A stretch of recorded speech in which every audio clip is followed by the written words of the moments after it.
activism begins with ACT. The Russ Belville Show features the stories of hardworking grassroots activists working for an end to prohibition in today's activist agenda. Welcome back, everybody. So glad to have my next guest with us, the chief petitioner of the Idaho Medical Choice Act and the head of Compassionate Idaho. We've got Lindsey Rinehart on the line. Hi, Lindsey. Hi, Ross. How are you? Well, better since my children are home. That's right. Your children are home. Crowd went nuts for that. So can you tell us how that went down? And when did it happen? It started to go down Thursday. We found out that the judge would be more than likely signing on the paperwork saying that we could have the kids back, but we definitely didn't want to cause any problems with the judge or give him any reason not to sign the paperwork. And so we just had to keep our mouths shut for a minute. And then Thursday they signed paperwork and we got our kids back. Like, they were already in our care, so they just let us keep them. Right. Because we're their parents. Now, you had received what felt like, or at least, you know, on my cursory knowledge of it, really unprecedented help from the Child Protective Services in this whole ordeal. I mean, you were getting visits way before people usually get them. Can you explain that a little? Yeah, it was actually really neat. My social worker was incredibly kind. And so they recognized that Josh and I were good parents immediately, because we interact with our children the way they would like to see. Mm-hmm. And they could see that we had a strong family bond. I straight up admitted to them everything because they had discovery on me. There was no point in lying about it ever. Sure. And so it was easy to be open and honest. And the social worker could see that we were good parents. She came through and did a safety plan with us, checked out our house. I showed her everything that was a matter of concern. And she came back this last Thursday before they give the kids back for us to give her some more paperwork. And I actually asked her if she would please come look at my house again, even though she didn't need to, so I could re-show her that it was still in the same condition she'd seen it the week before and that everything was fine. And I'd gone grocery shopping and had our house stuffed full of food. And, I mean, she was just really gracious with us. She said that it was basically us doing our job right that got our kids back as fast as we did. That's fantastic news, and we're so glad to hear it. Now, Lindsey, you know, this story got a lot of local news coverage. I mean, I covered it, you know, saw everything that came up on KTVB and so forth, and the Boise Weekly, Idaho Statesman, Idaho Press Tribune, but also went, you know, viral, kind of went out to, you know, the Daily Mail in London picked it up, and the Russia Today picked it up. Lots of international focus on this case. Do you think the heavy media focus on this had anything to do with the way your case turned out? I think so. I absolutely think so. They're used to parents being quiet. When you get your kids taken away, most parents feel ashamed. They feel like they've done something wrong, and they don't. It's like a dirty secret, and you don't want people to know that your kids have been removed because then you're judged. With us, we were vocal from the minute we found out. Mm-hmm. And so it was kind of a backwards way for them to have to look at things. It definitely, I think, put pressure. Reason TV is even interested in doing a story on this. So I think with all the media pressure, it did probably help move things along because we weren't the parents that, I mean, and I'm not saying anything bad against parents that keep their mouth shut and do exactly what the social worker says. But we have a good lawyer, and he let me very freely exercise my right to free speech. And mm-hmm. So I think it was definitely something they weren't used to seeing. Excellent. So we'll move from the great news of, you know, getting your kids back right before Mother's Day, too. How was that? Oh, my gosh. I mean, it's the best Mother's Day ever.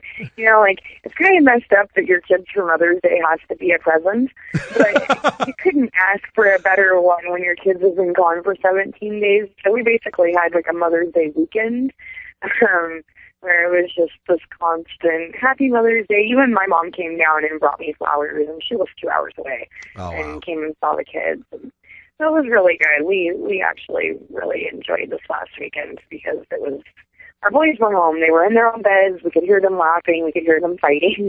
Like, it was really nice to just have them home. How beautiful. All right, let's move to where you're at presently and as far as the future holds, because the children part of it, while it's the most terrifying and harrowing part of the ordeal, was just one part of the ordeal. There's still the possibility of criminal charges going on here. Can you update us on the case and what it looks like so far? I wish. The thing is they haven't charged me with anything, and so it's just this. I mean, clearly, I am not out to provoke the Boise Police Department to come charge me criminally. Sure. At the same time, we're grateful that they haven't. We're in the process of doing temporary guardianship papers with people in case they come arrest us. Mm-hmm. I've been warned that they could cite, they could arrest. We're not sure on what charges. Again, we certainly don't want to ask them to come do those things, but it's nerve-wracking. I mean, I don't know the Ada County website has ever been used that much ever, because I check for a warrant every 5 hours. I'm in a constant panic attack. I don't want the officers to come to my house and arrest me in front of my children who have already been through enough. Yeah, really. So it hurts. Certainly hope that if they were going to do charges, that they would call my lawyer or call us, and that we'd have the opportunity to go turn ourselves in or do whatever we need to do so they can keep the kids good again. Yeah, let's hope so. And you mentioned the temporary guardianship papers, and this is something that now Moms for Marijuana, Normal Women's Alliance, the women's organizations are starting to really pay attention to and counsel their members that are parents, that if you are involved, especially if you're an activist, you need to have this plan for what happens if you get arrested. Can you explain that a little bit to people? So the temporary guardianship, basically, you put down on there where you would like your children to go in case of an emergency. It doesn't have to be arrested. It could be that you're at a car wreck, you had to go to the hospital, whatever. I mean, any sort of option where your children could possibly be removed from your house. And so you do a piece of paper, very simple. You can write out your own whatever that you feel like. The person that I'm writing mine out to has agreed to stay in my house, for instance, if anything were to happen, so that they can watch my kids and my animals here. And so basically just write down somebody that you really trust, because those are your kids. And basically I've always looked at it like, you don't leave your kids with anybody that you can leave a stack of $1 million on your table and come back and not find $1 missing. And I have that friend. Yeah. I have a few of them. And so you fill it out, your terms, whatever it is that you deem them.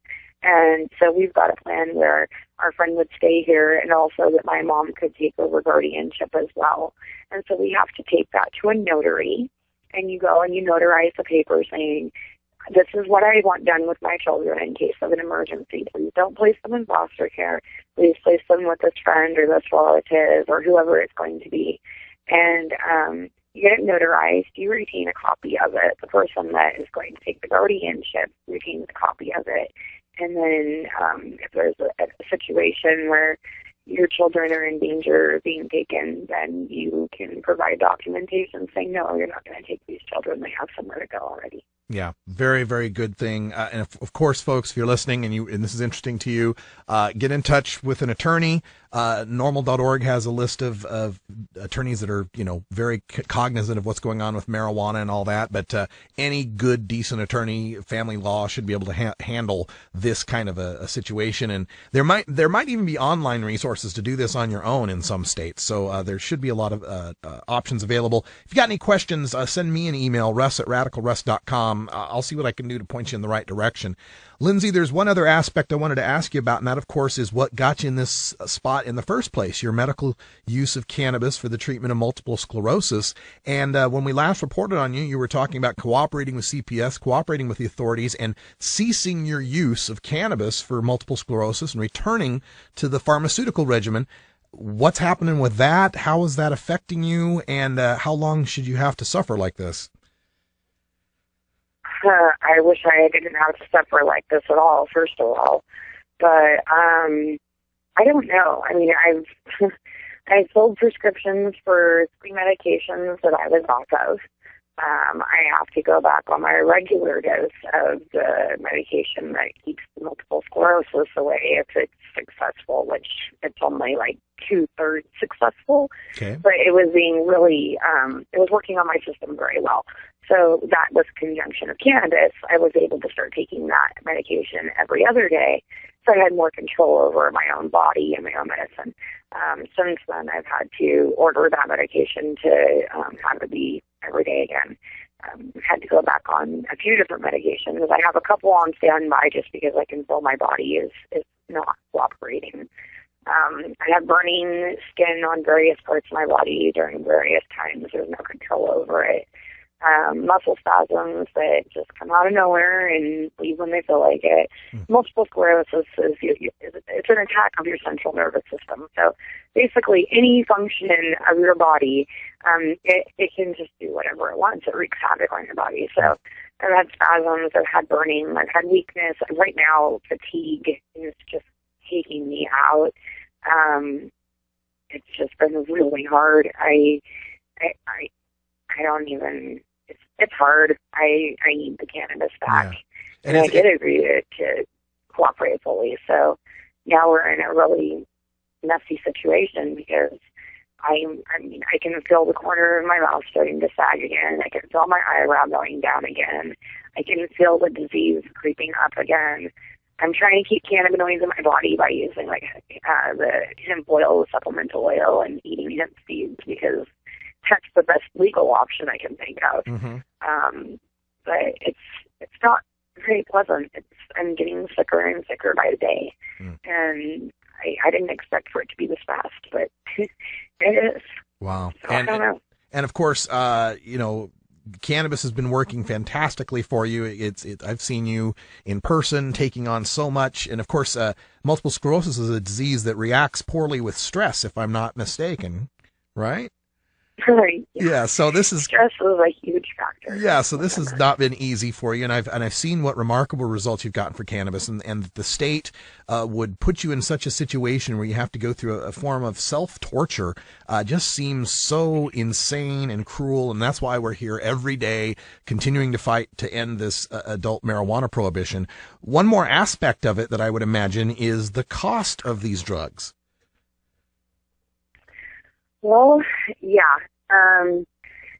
Thank God I'm on disability because my original plan was to be on disability until I could cure my MS or at least significantly cut it out of my life, which I figured once I had it legal, then I could start juicing and I'd have RSO, and I figured with the combination of those things, I would cure it, and then I could go back to the workforce. But now they're basically keeping me disabled. So with that comes Medicare. And thank God for Medicare because my one drug to keep my MS away alone is $5,000. And that's on the cheaper end of those drugs. And then, the other 8 medications I have to go with it. You're looking at least $6,000 a month. Wow. And right now your taxpayer dollars are going hard at work to pay for a medication that if I could have just been left alone, then this wouldn't even be happening. Well, and especially, regardless of which political side of the aisle you come down on, there seems to be a lot of concern about overspending and the debt, and we have to do a sequestration, and we have to cut back on all of these expenses. And meanwhile, we're spending, like you say, $6,000 a month for your MS medications when a simple cannabis plant grown in the garden would alleviate most of those, wouldn't it? Yeah, I mean, with the cannabis, $5,000 medication, I only needed to fill it every 60 days instead of every 30 days. I just ordered 3 new medications, all of which cost over $100, one of which cost over $200 for a 30-day supply. And it's pretty messy. I mean, if I would have just been left alone, everybody's medical bills and taxpayer dollars could have gone to people that don't know to treat with cannabis, or I was saving taxpayers' money, and now we're using even more of it to investigate me and make my medical bills go up. And frankly, I know that the Lacey Police Department and other police departments around the state typically don't want to take multiple sclerosis patients because the bills are so high, and they don't really have that in their budget. So to take a sick person and put them in jail if they refuse me that $5,000 a month medication. They could wind up with somebody much sicker even. Sure. And then they don't want to deal with that. Then I go into a medical board. And so, I mean, again, I'm not trying to provoke them, but I'm pretty expensive to arrest. Yeah. Wow. Question coming from our chat room. They want to know, would you ever consider moving to one of the medical states? I see that. I've considered it. I've considered it 1,000 times. I have said from the beginning that we weren't giving up and we weren't going away, and that was until they stole my family. Yeah.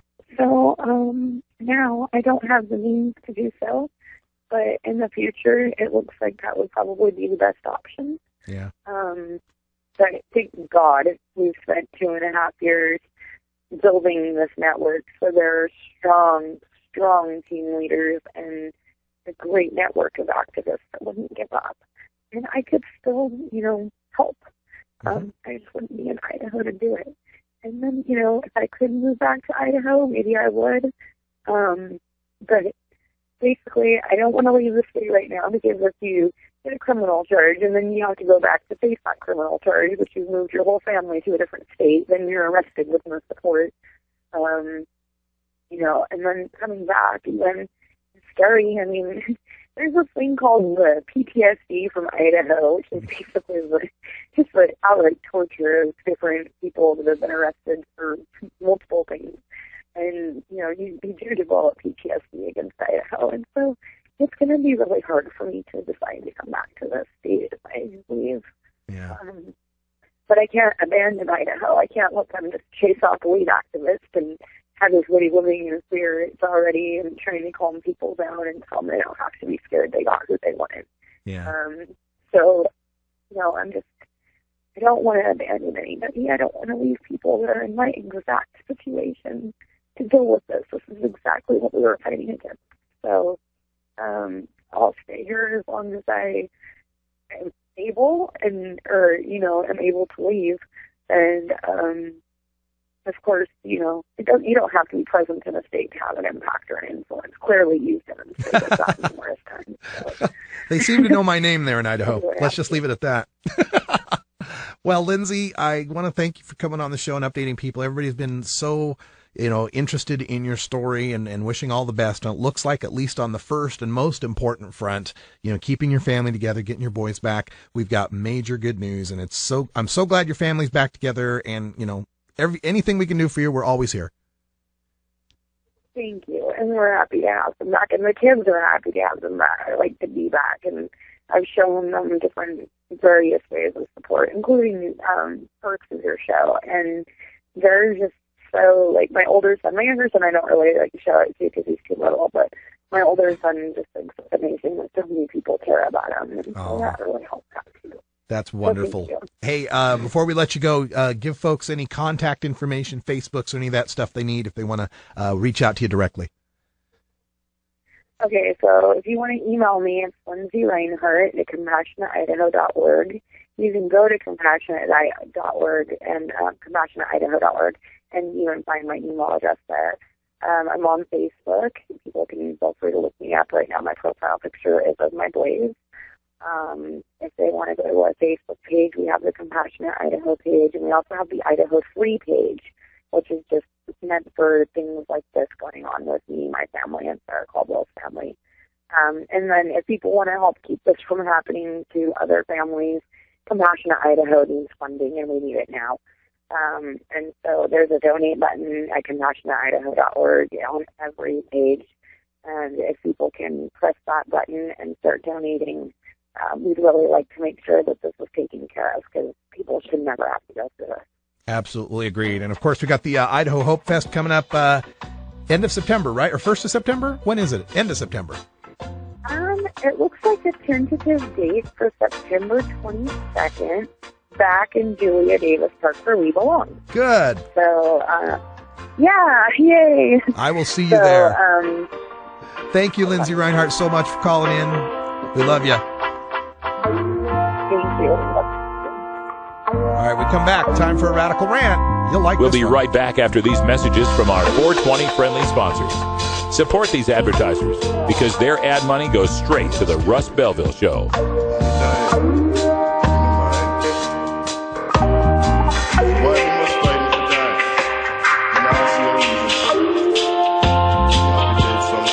You're tuned into the Russ Belville Show, the voice of the marijuana nation.